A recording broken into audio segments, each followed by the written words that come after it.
Welcome, everyone. Good evening. My name is Jack Crow, and I am an aortic dissection survivor, and I'm also an aortic athlete. And I'd like you to meet my friend Carmen.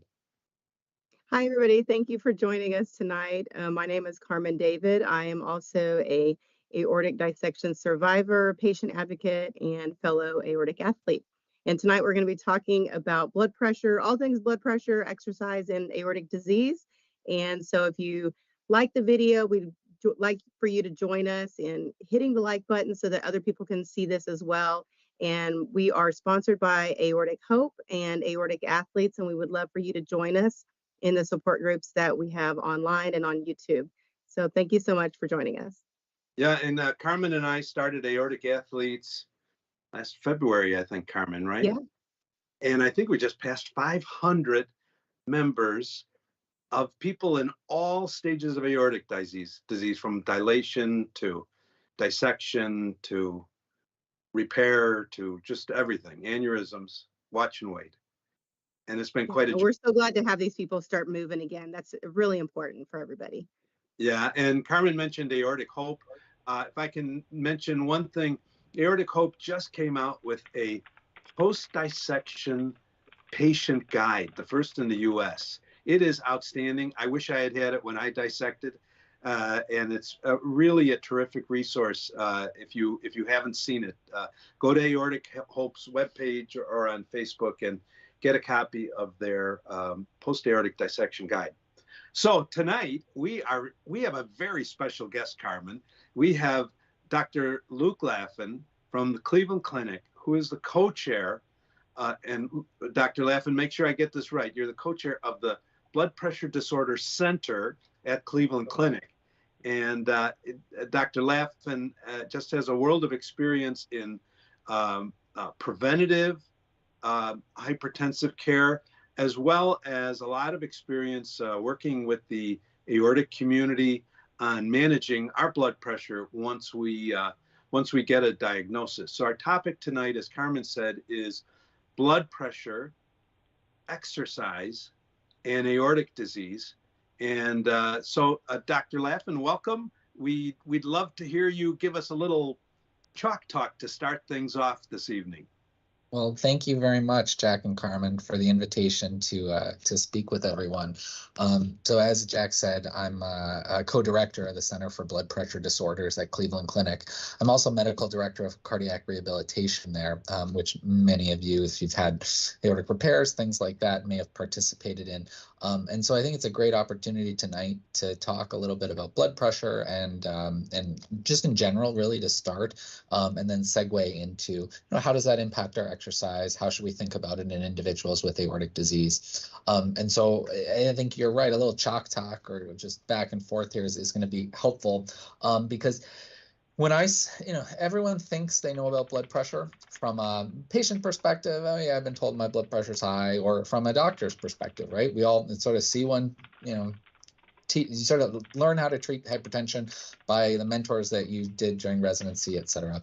But there's a lot of misnomers out there about blood pressure. And so what I'm going to do for the next few minutes is just give a little basic overview of what I tell all my patients with hypertension. And that includes any variety of cardiovascular disease. People have had bypass surgery, maybe they've had aortic valve replacements, maybe they have aorta disease, dissections, how we think about blood pressure and hypertension, and then get a little bit more detailed, if that sounds good. So really, the statistics on hypertension are overwhelming, all right? I like to use the stat that over 75% of people by the age of 70 in the United States will have hypertension, okay? And we know that hypertension is a major contributor to increased risk amongst patients with aortic disease, either treated or untreated at this point. And some really remarkable statistics when you look at overall control rates within the US. Now, it depends a little bit on what threshold we use. The threshold for blood pressure control, so controlled hypertension, used to be 140/90. That was downshifted now about 5 years ago, actually more than that, 6 years ago, to 130/80. And that was based on newer guidelines within the US and newer data. But depending on what source you look at, we're talking like only about a third of individuals have their blood pressure under those appropriately control levels of those individuals with hypertension. And that includes all races, sexes, ages, etc. Although we know that some of our patients, lower socioeconomic status, our older patients, or the very old and the younger patients tend to have worse control rates as well. So it's really shocking when you think about how much uncontrolled hypertension there is and how that contributes potentially to furthering aortic dilation, obviously increasing risk for recurrent or incident aortic dissections. So when we think about hypertension or high blood pressure, we oftentimes will use those terms synonymously, but they're not necessarily the same thing, okay? Anyone can have high blood pressure for whatever reason, okay? You're running, you get scared, someone punches you in the shoulder, yeah, your blood pressure is gonna go up. That's the natural physiologic response. But what we worry about and what we call hypertension are chronically elevated blood pressures that increase our risk for what we call end organ damage. And the major things we think about are strokes, heart attacks, heart failure, and kidney disease. But with this group, obviously, we can think about aortic disease as well. And so that's really important to remember. So this chronically elevated component of it really plays a role. Now, when someone is formally diagnosed with hypertension, we really put hypertension into two categories, okay? There's primary hypertension, and then there are secondary causes of hypertension.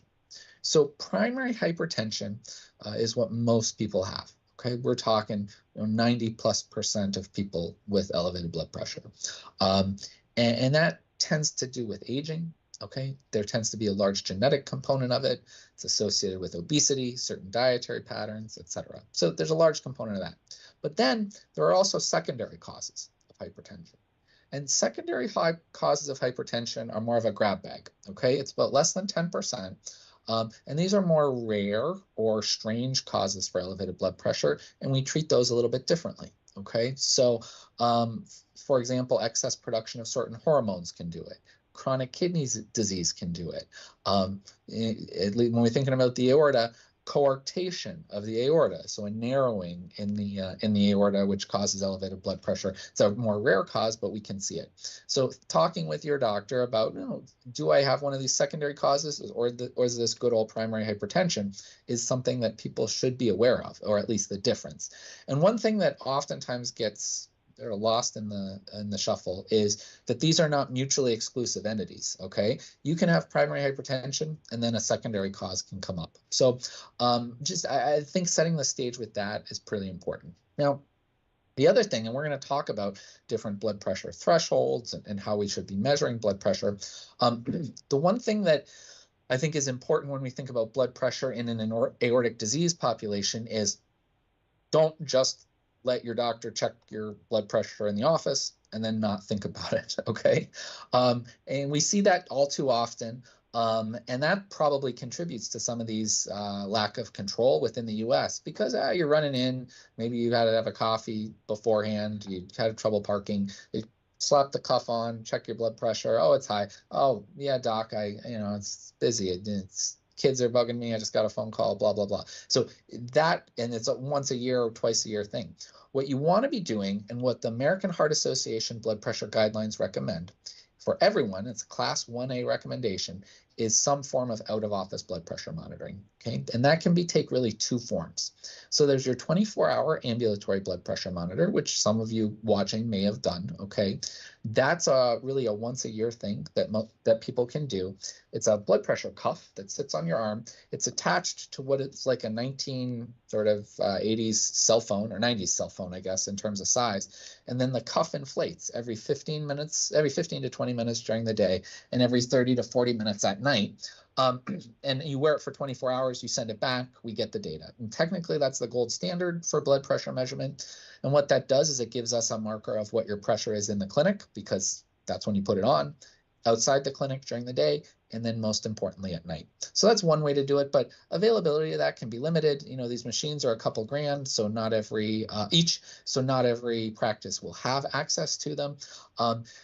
But the thing that everyone has access to is their local drugstore to check their blood pressure, excuse me, or just with one of those brachial blood pressure machines. Okay, so when you're thinking about checking your blood pressure, don't get the wrist ones. Okay, they don't really work in general. If you're under the age of 50, you can make an argument that maybe they're okay.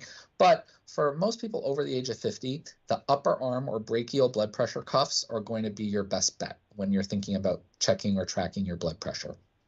Now, when we think about what machine to buy, most machines are pretty good, but I oftentimes will refer people to the website validatebp.org. Now, this is a non-commercial website, so you cannot buy a cuff on there, but it's a joint effort by the American Medical Association and American Heart Association in terms of telling us, what are the best validated blood pressure cuffs in the United States. Okay, and that lists about 30 to 40 of them on the website, and you can get you can get one for no more than $30 on there. That's the least expensive there. You can pay well over $100. It's not getting you a more accurate blood pressure, but it's getting you the bells and whistles, Bluetooth, connecting your phone, all that jazz. So I'd encourage everyone who's interested in understanding their blood pressure and checking it to get one of these, because that's really what is recommended in the guidelines. And then to think about how we measure our blood pressure at home is going to be important. Okay. Now, in someone with stable blood pressure, you can measure it at less than once a week. So even just once every couple weeks, if your blood pressure is stable, has been shown to be associated with blood pressure control, or at least stability in that scenario. Now, when we do make medication changes, titrations, something medically changes, or we're not where we need to be, then we do recommend more frequent monitoring, 3 to 5 times a week typically. Time of day can also be important to check blood pressure. So, all these blood pressure targets, unfortunately with blood pressure, it's not particularly individualized. Okay, and we'll talk a little bit about that maybe in the aorta population, but it's based on large studies, okay, in terms of what our thresholds or targets are. And the most predictive blood pressure, when you think about at home in terms of risk of strokes, heart attacks, et cetera, is going to be that morning blood pressure, so shortly after you wake up. And the reason for that is blood pressure follows a pretty typical cycle. So there's a 10 to 20% decrease as you sleep at night. Then, starting around 3 a.m. or so, there's a sharp upward rise. And blood pressure typically peaks between 6 a.m. and noon. Not coincidentally, that's also when most strokes and heart attacks happen. Then there's a dip, middle of the day, then another peak, usually around dinner time. So as long as you're checking and you're controlled, predominantly in the morning, you should be fine. Now, some people with a little bit more exaggerated elevation in the evening, we can change sort of timing of medicines and we can get them to check then. But for the vast majority of individuals, that morning blood pressure is going to be the most predictive moving forward. Now, I'm almost done here with what I'm going to say, but what other things to really keep in mind are, if your blood pressure is not controlled, really what guidelines say is you should be seeing your clinician, be it a nurse practitioner, pharmacist, doctor, whatever, every month until it's controlled, okay? It's not something where, make these changes, come back in 6 months, okay? That's really not the urgency that we should be doing, and that's what contributes to a lot of this clinical inertia and lack of blood pressure control in these settings. Now, when we think about in general, the aortic population, obviously, there's been a lot of talk about what's the appropriate blood pressure goal, and I think we'll talk about that a little bit later. I think the one caveat to everything that I say sort of moving forward in terms of aortic disease is that there's limited number of studies to help guide us. We oftentimes have to extrapolate based on data in specific patient populations. So for example, like when we think about blood pressure in patients with aortic disease, we oftentimes turn to studies of patients with Marfan syndrome, okay, to base our evidence, or at least our best judgment in terms of treatment. And then we have to think about just patients with cardiovascular disease too, right? And how that impacts them and what thresholds or targets we should use. So those are really the basics when we think about hypertension from an epidemiology perspective. So who gets it? Well, pretty much everyone, but there's certain factors that predispose us to it. Number 2, control rates, pretty poor nationally for a variety of factors. And number three, really thinking about how we measure our blood pressure in the office, but also most importantly outside the office is important to assess the impact of medications, assess the impact of certain lifestyle factors, and really track and get people where they need to be from a blood pressure perspective. So I'll stop there, but I don't know if there's any specific questions about that. Yeah, so thank you, Dr. Laffin. That's a lot. You know, I have my Walgreens battery cuff blood pressure check. I'm in many of us in the aortic athletes are also part of a post-aortic dissection exercise study. So for a year, we're all taking our blood pressure morning and night to see whether the exercise routine we're doing reduces things. I think I have my own version of white coat high blood pressure. If I take it in the morning at rest 3 times, the first time is always the highest. I can't. Why? I mean, why would something crazy like that be? So you're like the vast majority of individuals. So that's why most people have that. And it's just really more of what we call ischemic preconditioning, because you cut off blood flow because you're occluding that. And then the second and third are consequently, and the vast majority of people, going to be lower than the first. And that's why no blood pressure studies or thresholds were set by just sitting someone down and taking one measurement. So typically we would instruct people to take 2 or 3 consecutive measurements separated by 30 to 60 seconds each. And then most studies, what they've done is throw out that first measurement and average the next 2. Some have just averaged all 3. But if everyone on this call, the vast majority of people would be just like you. Now, don't be like some of my patients who will say, yeah, doc, the first 15 pressures are high, but that 16, 17, they're perfect. So I've had that done, and no, it doesn't work quite like that. But, you know, if you take those 3 measurements and average them or throw out the first and get the next 2, that's going to be really the threshold that we should be thinking about in terms of what our blood pressure wants to be or what we want it to be. Yeah, I think I secretly take a deep breath if I see a high number. If I see a let's wait for 3 minutes instead of 1 minute to take the next one. Well, and you know, some of those machines will just do 3 automatically for you too, right? Especially those individuals that get nervous. When some people have the opposite effect, right? They see it and they get all tense and they say, oh no, it's really high again. Well, then get your machine that'll just, you press the button and it does it 3 consecutive times. Then you just turn your head and don't look at it. So, well, I do like how you said about taking your blood pressure once a week for the check, and then if it's not exactly controlled, to do it 3 to 5 times a week and in the morning, because I know a lot of times patients will get very anxious after their dissection or diagnosis. I know myself, I felt kind of like a prisoner to my blood pressure machine, like to the numbers, you know, because then I was just so worried about it. But if it's not going to make much more of a difference, then, you know, you don't have to take it twice in the morning or 3 times in the morning and 3 times at night. You could just take it the one, you know, 3 to 5 times a week at the most and be sufficient. Yeah. Yeah, I mean, because really, what are you doing in terms of changing your risk other than worrying, right? I mean, it's not really changing your risk. You know, one thing that we oftentimes see, particularly this is in any type of post-cardiac surgery, aortic surgery, et cetera, you know, it's natural, right, to be nervous and more attuned to your blood pressure. That's key. But then they start taking as-needed medicines, or they start messing around with medications on their own, and that people are informed, and so it's okay to make titrations.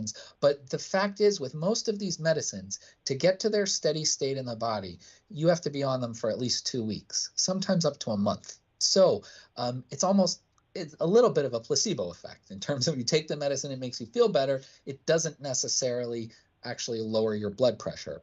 Now, there are certain medicines that we can give you, and they'll lower your blood pressure right away. And in the setting of an acute aortic dissection, acute stroke, acute heart attack, those are important, and we give them parenterally, so via IV. But what we know is that giving it to someone who's otherwise asymptomatic with high blood pressure actually produces harm. And these are studies they did many years ago where people would come into the emergency department, high blood pressure, and they said, let's give you something sublingual, so under the tongue, it'll lower your blood pressure, or we're going to put you in a corner for 3 hours and come back and check your blood pressure. Guess who did better? the people we just leave alone, okay?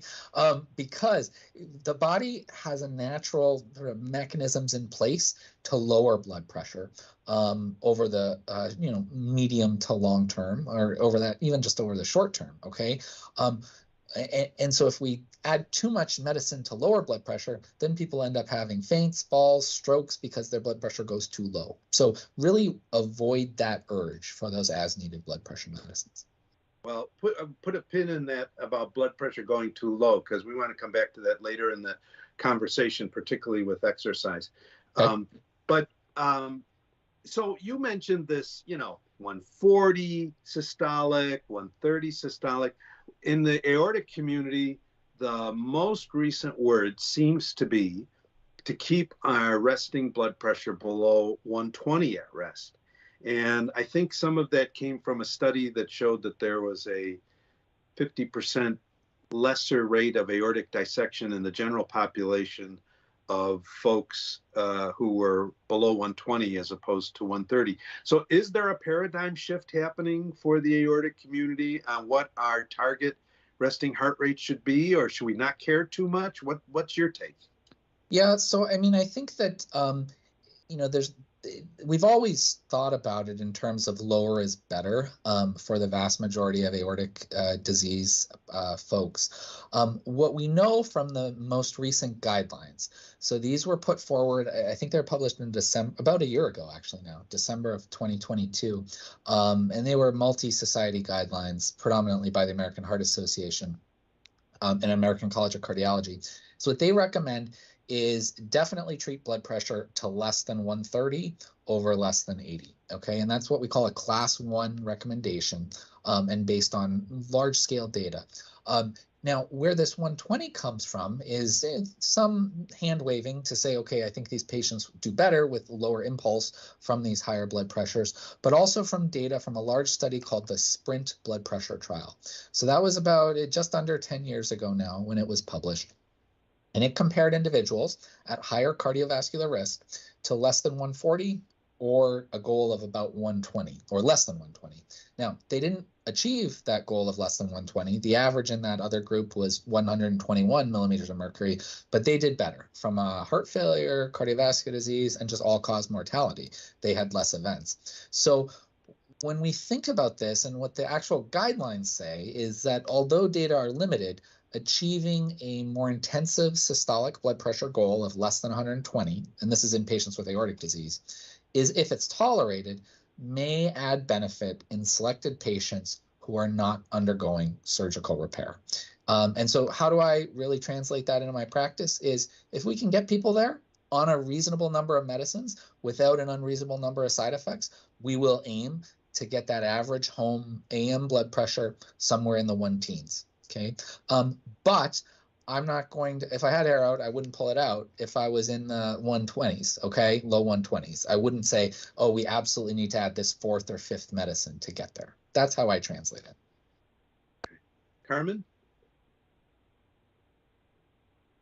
Yeah, because I can, so then can you speak to the lifestyle, the role of lifestyle versus the medications in playing the low blood pressure then, and how much of a role does diet and alcohol intake and especially exercise play into keeping that blood pressure at those levels?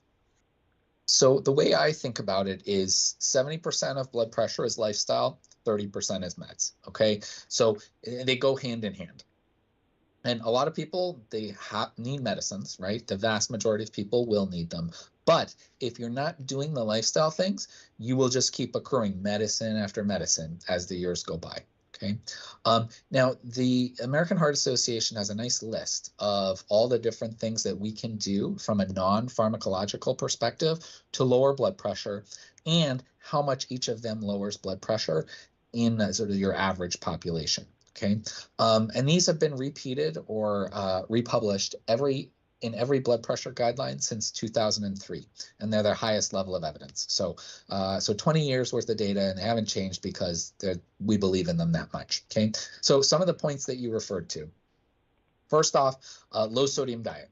That's the easiest thing people can do, and in the average person, a low sodium diet is worth between 1 and 2 blood pressure medicines on average. Okay, so and certain medicines are not nearly as effective if you're on a moderate to high sodium diet. So, so thinking about obviously eliminating the foods that we know are high in salt, anything from the deli counter, ham, sausage, bacon, pickles, soups, but also thinking about that salt that's hidden in a lot of the foods that we eat. So bread, salad dressings, cheese, all of those tend to have hidden sodium. And so we need to be on a low sodium diet, which is, depending on where you look, less than 2,300 or less than 1,500 milligrams of sodium a day. American Heart Association says less than 1,500, but the difference between less than 1,500 and less than 2,300 is only a couple blood pressure points. So that's one thing from a lifestyle perspective.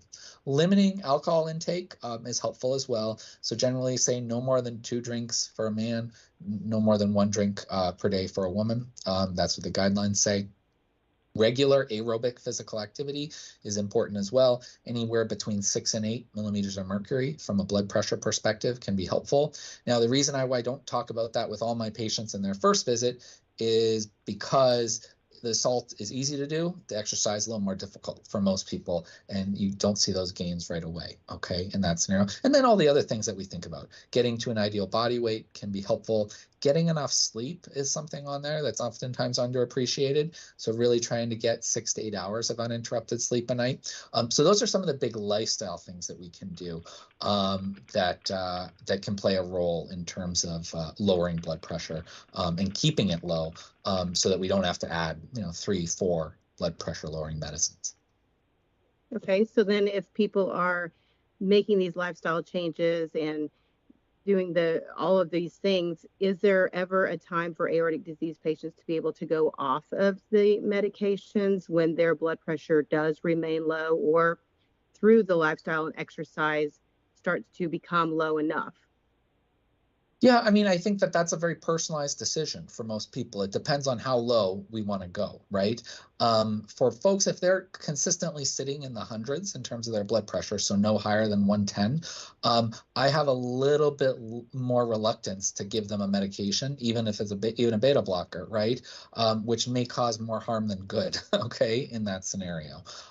But for most people, if they're still hanging out in the 1-teens, I will add a low dose of a beta blocker, for example, just to try and optimize things as much as possible. But that's where it gets into, no one's going to do that study, a difference between 100 versus 1-teens in terms of blood pressure in patients with aortic disease, or you're just going to get a lot of noise and a low. So that's really where the art of medicine comes in, and trying to get someone's personal sort of profile there. If they say, you know what, doc, I don't mind, occasionally being a little bit lightheaded, and taking a medicine every day, but goodness, I don't want to have anything happen to my aorta. I want to try and limit that as much as possible. And then we have that conversation.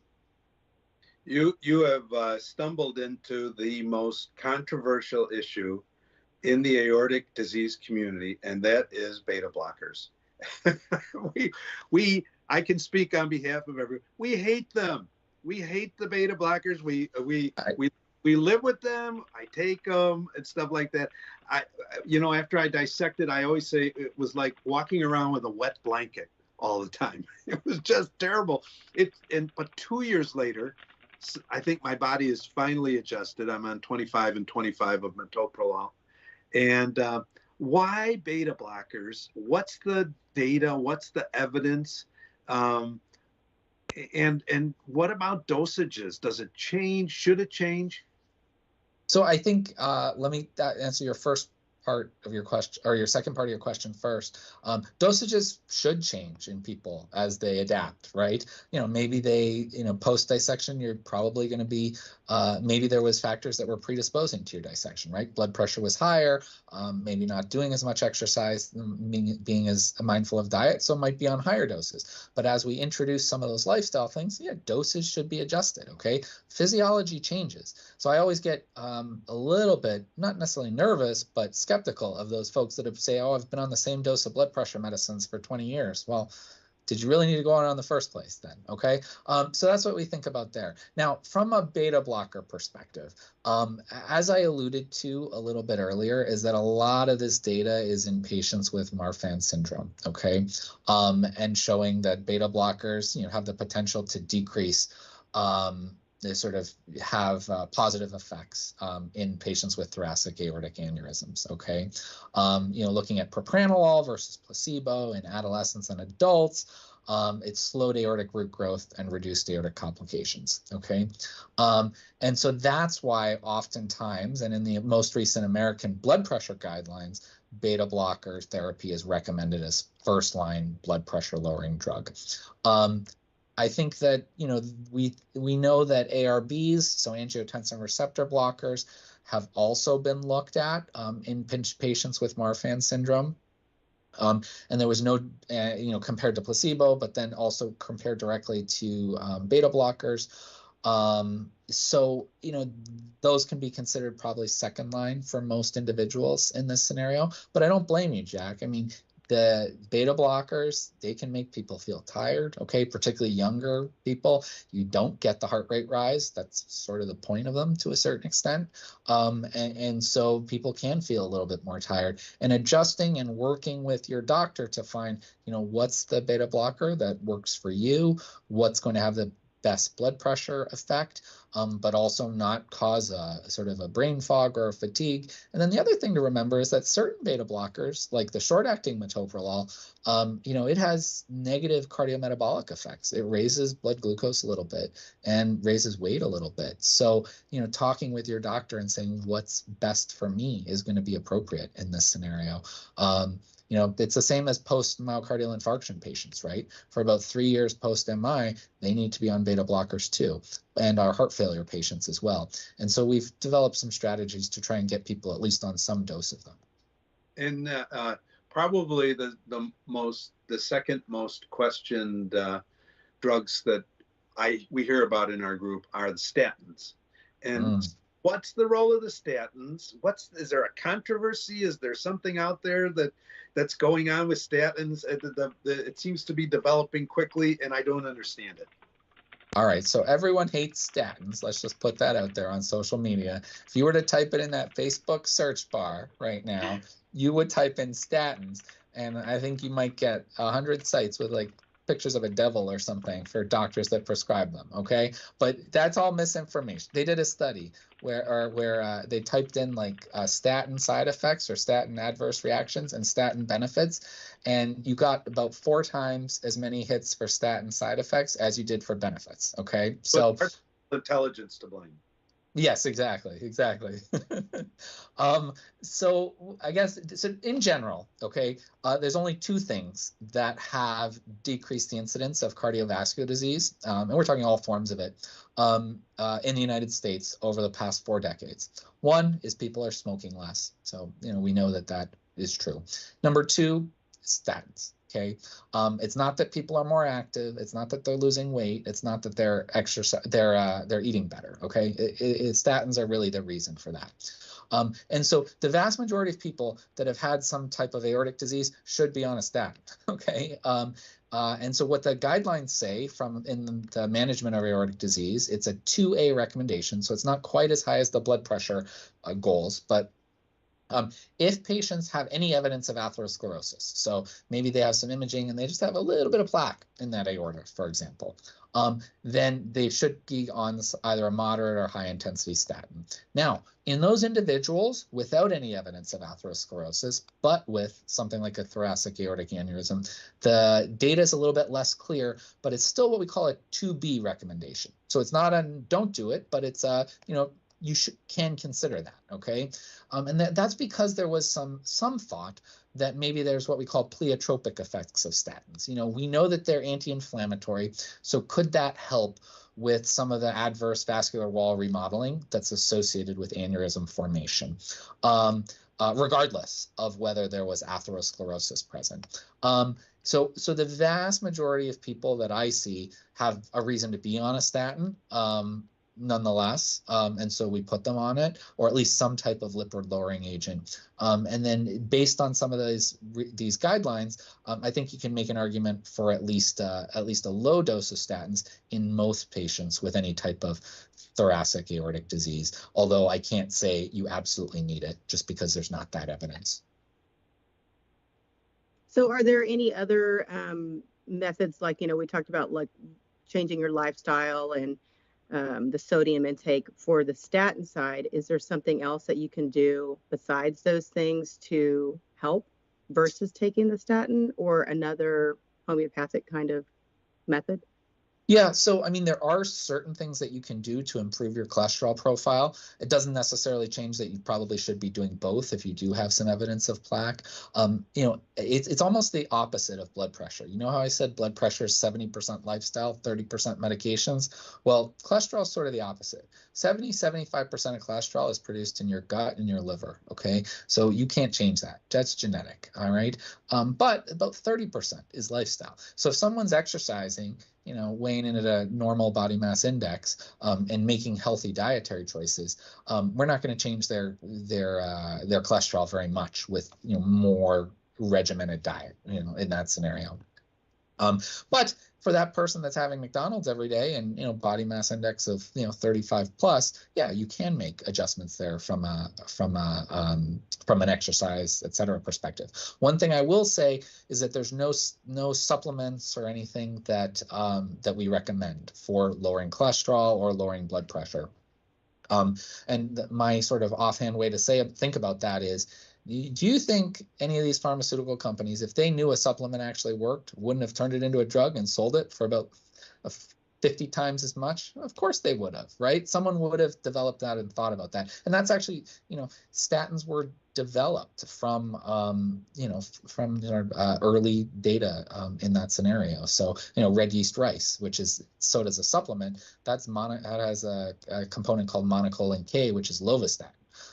So, I mean, they have done that. They have turned supplements into actually approved FDA medicines to lower cholesterol. Oh, interesting. Well, so before I kick it back to Jack for another one, so is there anything in the future for blood pressure monitoring and lowering? Is there any advances on the horizon that we can look forward to? Yeah, there's some really interesting stuff in terms of how we measure blood pressure. I talked a lot about that upper arm cuff because that's the gold standard and that's what really is accepted throughout the clinical community.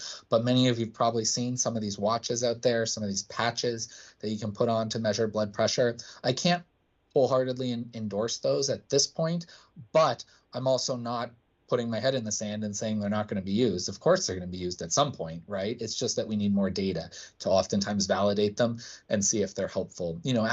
Apple's going to come out with something on their watch sometime in the next year or two, theoretically, to look at blood pressure as well. And everyone's got an Apple Watch these days. Now the question is, is it going to tell you an absolute number? Is it going to show you trends? I don't know. So how we measure our blood pressure like that is important.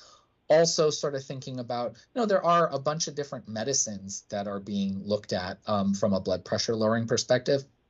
There really hasn't been a new FDA-approved medicine in over a decade for blood pressure, at least mechanistically wise, but there probably will be about 3 or 4 in the next 5 years. And then maybe a little bit less relevant for patients with aortic disease, but there's a new technology that was just approved by the FDA, which is called renal denervation, which is a procedure that interrupts the nerve supply. It's like a heart catheterization. It goes through the artery in the leg. So it's done percutaneously, and it disrupts the nerve supply to the renal arteries and results in lowering of blood pressure. So, something that certain patients can consider, highly selected patients. So very interesting. Let's shift to a little bit to exercise and blood pressure. And one of the things we know in our community is that I call it the Valsalva maneuver, the kind of deadlifting. By the way, aortic athletes, we love our weightlifters. They want to lift heavy weights. They want to all, do what they always did and stuff. And that's the one thing I think we know from a blood pressure point of view, that you know, the heavy lifting, deadlifting, Valsalva maneuver is the one thing that's prohibited. Why is that? And are there other things like that that just are like black letter should not do? Yeah, anything that's going to acutely increase pressure, so you know, in any sense, right? Someone going from 0 to 100 on a treadmill, for example, that's also going to acutely increase pressure. But anything that you do that Valsalva, you increase intrathoracic pressure, you have that strong impulse on the aorta, has the potential to cause disruption and damage. And that's theoretical to a certain extent. We didn't obviously have a bunch of people do it, and they had dissections and everything, but you want to avoid that as much as possible. The one thing when I think about sort of spikes in blood pressure or thinking or how we sort of think about exercise is understanding that when we look at patients sort of reporting how they perceive their exertion, okay?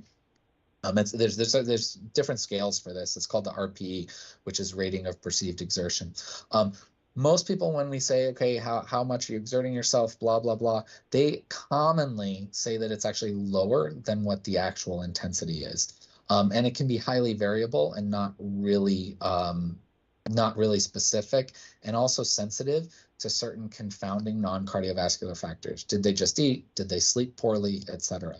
And so with any exercise, what we recommend, particularly patients post-dissection, is to work with an exercise physiologist, your cardiologist, whomever the case may be, to really get a personalized plan for you. Because there's no one size fits all in that scenario. But I think, general advice, like, avoiding really heavy deadlifts and that Valsalva maneuver, that's a really good place to start. And the cyclists, the runners, the swimmers also want to know, like, we know that the blood pressure is going to go up somewhat for most people, not for all people, when they exercise. So what's acceptable, either from a heart rate point of view or from a blood pressure point of view? Just as an example, I did the New York Marathon, a month ago, post-dissection. Me and Carmen are in a very exclusive club, having done that. And my heart rate was averaging 118 for 6 hours. It was, I intentionally kept it super low, and I know my blood pressure was low throughout too. But so what's acceptable? What can we do? Yeah, I mean, I think that I'll give you some numbers, but I don't think anyone should really hang their hat on saying this is an absolute, right? What we run into problems with is that, you absolutely can't go above that. No, that's not true, okay? There has to be it's variable, okay? We can't necessarily generalize. Well, I think if we're hitting over 180 consistently from a systolic blood pressure perspective, I would be concerned and say we should not do that in someone post-aortic dissection on a consistent basis. I'd want to see you more under the 160 range in generally. And now there's no way that you can do this at home. That's the issue, right? You don't know what your blood pressure is when you're exercising, right? And that's where that exercise prescription, treadmill stress test in a graded manner to really assess what your blood pressure does can be helpful in this scenario, and really has to be personalized to the individual.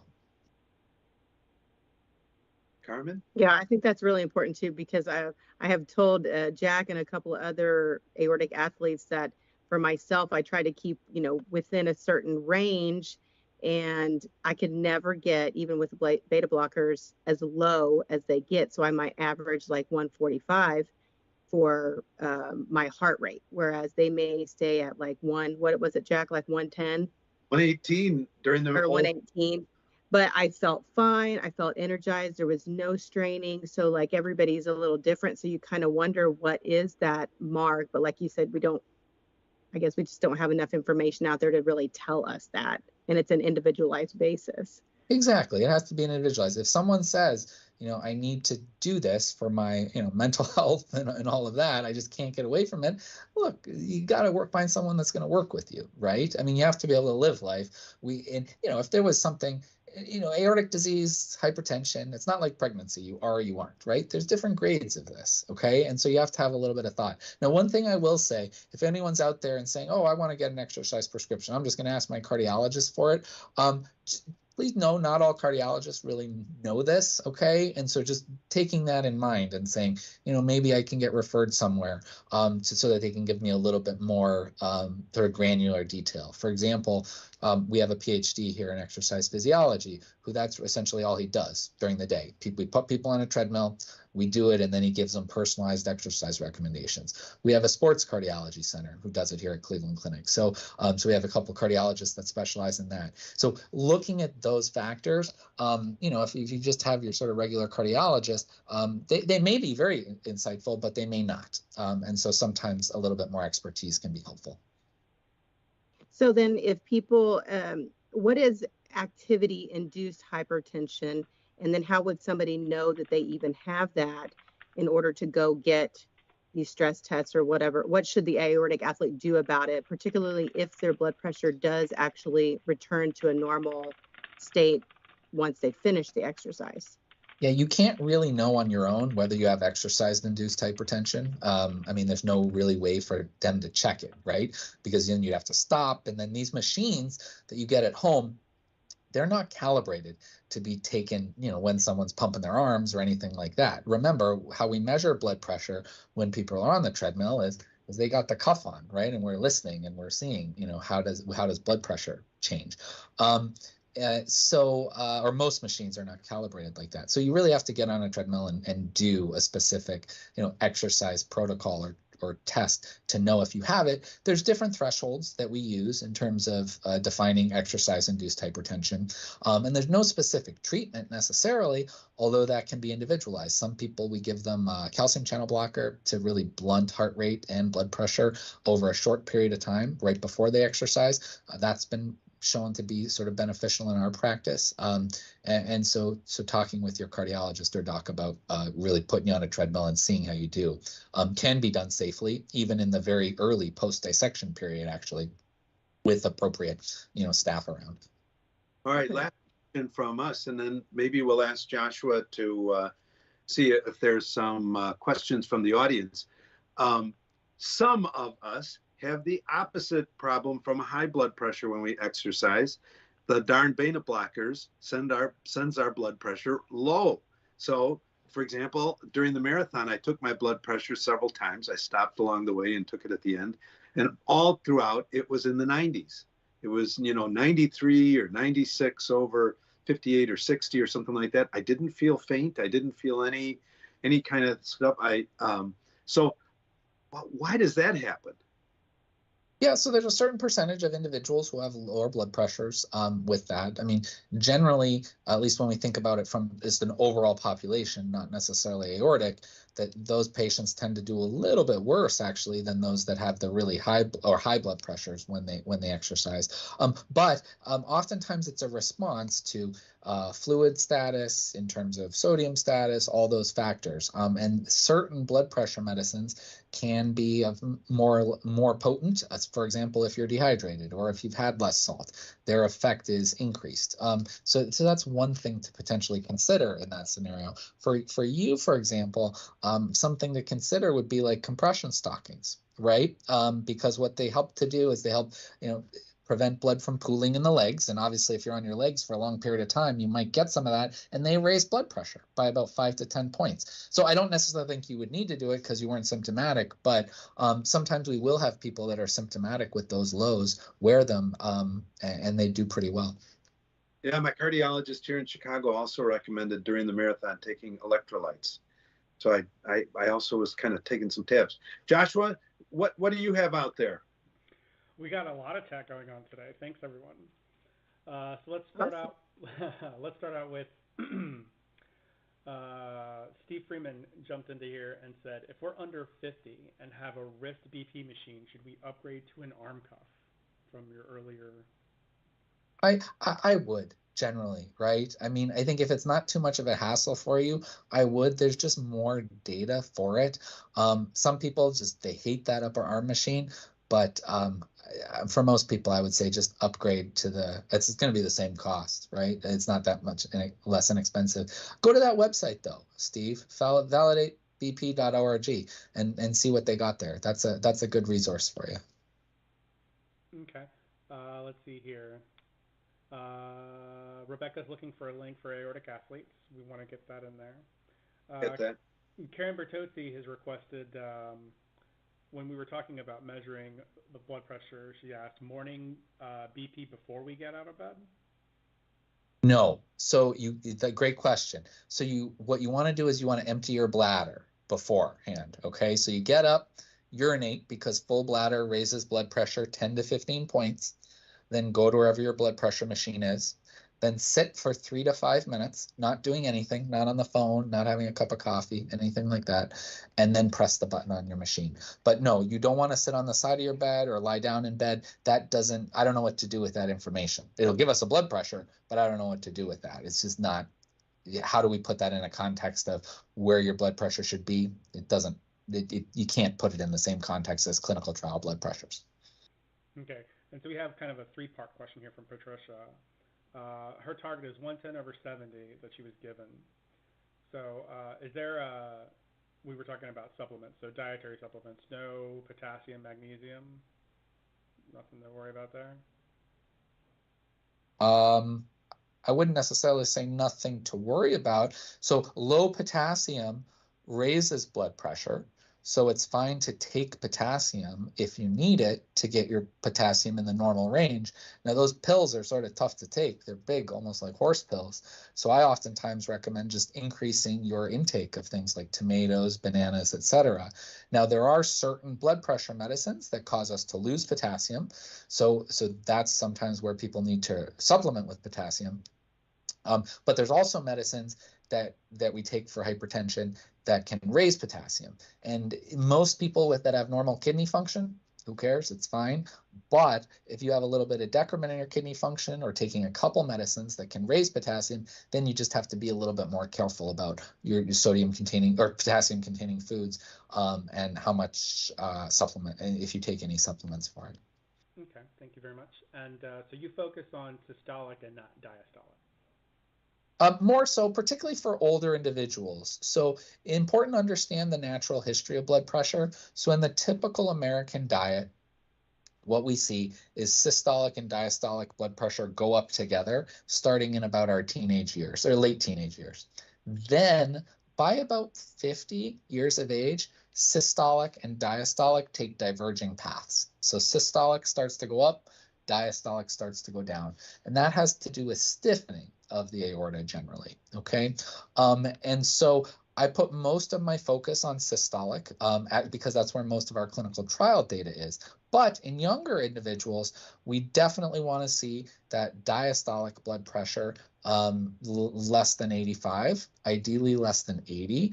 And if we can get it down into the low 70s for patients with aortic disease, that's great. But that's the minority of patients that we have to think about in this scenario. Okay, thank you. Steve asked, I average 119/78, but I was told that I didn't need medication. Different doctors have different recommendations. It's confusing for us patients. Yep. I think that's a fair comment. I think, and I think you are going to see, and that's why it comes down to sort of sussing through the data and saying you're right on that borderline, right? We could go either way, right? I would probably make an argument that we might want to be a little bit lower, but that's simply expert opinion. Beyond that, I can't give you any other, sort of strong data to support it, right? Yeah, and unfortunately, that's sort of where that is one of the more difficult areas, right? Do you need a beta blocker? And do we need to be more aggressive with your blood pressure control? I can't point to any data that says yes. I can wave my hands and say maybe a little bit more, but we know that adding medicines, lowering blood pressure increases risk of adverse events too, not unrelated to the aorta. So it has to be a balance and sort of follow up with your doc. But you can always exercise. Yeah, you can always exercise. Yeah. Well, I love to hear it. Okay, Patricia said, totes, I'm 98/67 here. There you go. Rebecca says, I feel so tired a lot, and I'm only on 125 milligrams of bisoprolol. Okay. Okay. Yeah. So yeah. I mean, I think that different Different beta blockers. Some people can tolerate them, some people can't. One thing that is, a simple fix, and maybe she's already done this, but if you take bisoprolol, oftentimes is dosed once a day. But if you're taking anything once a day, and you take it in the evening, so before you go to bed, it's going to have its peak effect about 2 to 3 hours after we take it. So you're sleeping, so you won't be as tired. And so maybe later in the afternoon, when people are naturally dragging and that blood pressure goes down, remember I mentioned that it's sort of getting out of your system at that point. So sometimes people with fatigue, I say, yeah, take it sometime between dinner and going to bed at night. Okay. Then she says her doctor finally changed her over to nebivolol. Okay, yeah, nebivolol, a little bit of a newer beta blocker still, and a little bit less covered by insurance, but no, I mean, sometimes we have to try 2 or 3 beta blockers to get them on the whatever they feel, is appropriate for them, and they can have slightly different responses to them. Okay. There's a comment here about newer biologics are easier to tolerate, Repatha, for example. Yeah, so that's for cholesterol. So that's like the statins. I think that there's clearly a role. I prescribe those all the time. Those are particularly for people that are statin intolerant, so they've had trouble with statins in the past, or they're not reaching their goal, LDL cholesterol, on the maximum dose of statin. And the reason for that is statins are really the gold standard, the pyramid on which cardiovascular prevention has been based upon, because they're anti-inflammatory, things like that. That being said, yes, medicines like evolocumab, which is Repatha, or alirocumab, like Praluent, those can be better tolerated. There's other oral medicines like ezetimibe or bempedoic acid, which the brand name for that is Nexletol, can be well tolerated. Excuse me. And then there's medicines like a newer one called inclisiran, which is an injection you get every 6 months in the doctor's office, which also lowers cholesterol. So there's lots of stuff out there to lower cholesterol if you're having trouble with statins. Okay, thank you for that. Should we carry our BP cups with us on long hikes and runs instead of using HR as a proxy? No, I wouldn't do that. No, I mean, as long as I think that's.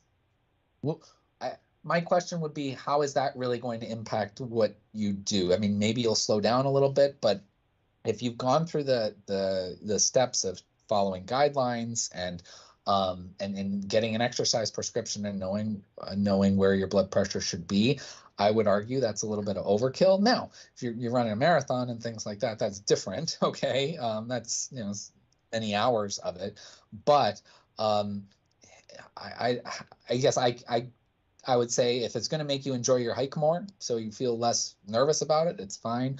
But that sounds like a little overkill to me. So it is overkill, and that's, some of us specialize in that. The question is, I think what the questioner is getting at is there are some of us who maybe are pushing the envelope a little bit on the known data so we have people who are doing half marathons, we have people who are doing 670K ultra runs and things like that. There are, and so are we citizen scientists, or are we crazy, to be checking on some of this stuff periodically?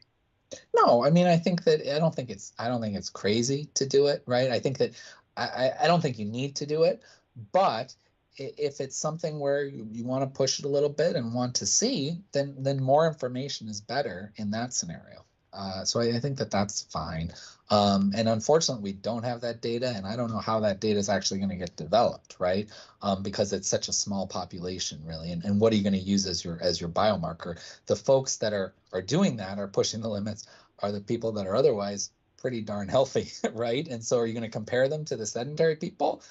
No, right? We don't know. So we just have to really base a lot of it on some opinions and what you can make work within your lifestyle, not just from not doing exercise, but doing enough exercise as well. Yeah, and I think a lot of times people, like, I know myself, I did that too, where I'd go on a long hike, or when I started training runs for a marathon, that it made me feel more comfortable to take those stats, take a blood pressure like as soon as I finish running, just to see where I'm at and make sure that it's going lower pretty quickly and back to a normal state, and then taking those stats from your Garmin or your Strava and your readings to your doctor, because then they might be more apt to agree on the next step in your athletic journey. Yeah, I think that's a good way to think about it. Okay. So you also you said earlier that in your first meeting with folks, you don't talk about exercise. So let's say on your second meeting, we have a lot of people who join aortic athletes who I'm going to call them exercise lurkers. You know, they kind of know they should, but aren't quite they know how to get started. So how do you counsel folks who come in for that second visit when you're ready to have a conversation around exercise? Gotcha. And I'll put a little caveat on that. It's not that I don't mention it, but we don't go into detail about it, because then they skip the SALT, which is actually going to really impact it. So they do actually, everyone gets a handout saying that, and we say you got to exercise and do all that. But the conversation that I have is, what people need to remember is that aerobic physical activity is the best thing that you can do to prevent your future risk for cardiovascular disease. Okay, so thinking about getting a minimum of 150 minutes a week of at least moderate intensity aerobic physical activity. And moderate intensity, although some of these rating scales are subjective, as I said, typically is you can carry on a conversation while you're doing it. So a brisk walk or light jog. And when we think about it, more is better generally for folks in terms of minutes, okay? But you have to do at least 10 minutes at a time to get that benefit. But it doesn't matter how you split it up throughout the week. So if you want to do 2 sessions of 75 minutes, very similar to 5 sessions of 30 minutes, 5 times a week. So that's how I start the conversation. And then we move into light resistance activities, okay? Light weights, light bands, sweet spot for that, about 2 to 4 times a week, 20 to 40 minutes at each time. Well, Dr. Luke Laffin, this has been a pleasure. Oh, hold on. We just have 2 follow-up questions real quick. And these okay. This is about lifting. So I was a serious lifter telling us not to lift more than 50 pounds isn't realistic. What's a realistic weight amount? I'm not going to give an answer on that, unfortunately. I wanted to make sure it got posted. Yeah. I think that, that has to be personalized, right? For the person, because if I say 50, he's not going to do it. So right, yeah, I agree. Yeah. I agree. Okay, and so on the follow-up to that, hold on, Jack. On the follow-up to that, how dangerous is bench pressing? How dangerous are leg presses? I stay away from deadlifts and push-ups. I've been struggling to find research on weightlifting recommendations. Yeah, the reason you've been struggling because there isn't really any data to support it, right? I mean, I think that you say it's safer than deadlifting, but not as safe as running. So it's somewhere in between. I think that's really, unfortunately, and I'm not trying to be facetious. I'm just saying, there's no real data where I can say, does it increase your risk? Probably a little bit, but you got to balance that with, what the risk you're willing to take. So. Okay. Okay, Jack. What I would like to do is just kind of pass these questions to you in email, and if you can get any answers, we'll put them in the comment section of this chat. We have maybe like 4 or 5 more that are coming in. Oh, well, okay, yeah. We'll I'll tell you what. We'll pass them on to Dr. Laffin and see if in a brief email he can maybe put something in for those. But we want to keep this to about an hour. And Dr. Laffin, thank you so much. We say hello to all our friends at Cleveland Clinic. Dr. Vargo, who did my surgery. I'll be talking to him before the month is out. And we're really, really grateful to you for coming on and just sharing all your great knowledge with the aortic community. Happy to do it. Have a good night, everyone. Thank you very much. Everybody appreciates your time. Any doctor who's wanted to come and talk to us and answer some questions is more than appreciated. And remember, like this video below and join us at Aortic Athletes and at Aortic Hope.